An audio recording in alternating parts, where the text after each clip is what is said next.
আমেরিকার মাটিতে বাবা লাগিয়েছিল পাট গাছ, সেখান থেকে আবার পাটকাঠিও বের করেছিল।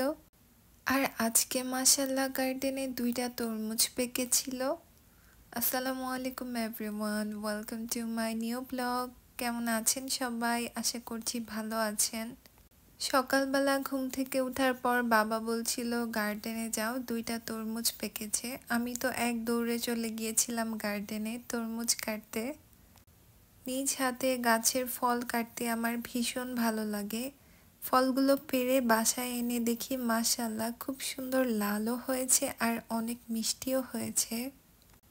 আর আমেরিকার মাটিতে পাট গাছ লাগানোর পর বাবা সেখান থেকে পাটকাঠি পাট দুটোই আলাদা করেছে। আমার এটা প্রথম দেখা ছিল, আমি কখনো সামনাসামনি দেখিনি পাট গাছ থেকে কিভাবে পাট বের করে আর পাটকাঠি। আমাদের বাসায় যেহেতু গার্ডেন করা হয়, তাই আমাদের এই পাটকাঠিগুলো অনেক কাজে লাগে। বাবা বলছিল বাংলাদেশে পাট বের করার জন্য পাট গাছগুলোকে পুকুরে ভিজিয়ে রাখে পানিতে, তারপর পাটগুলো বের করে। এখানে যেহেতু সেই ব্যবস্থা নেই, তাই বাবা শুকনো গাছগুলো থেকেই পাটগুলো বের করছিল আর সাথে পাটকাঠি।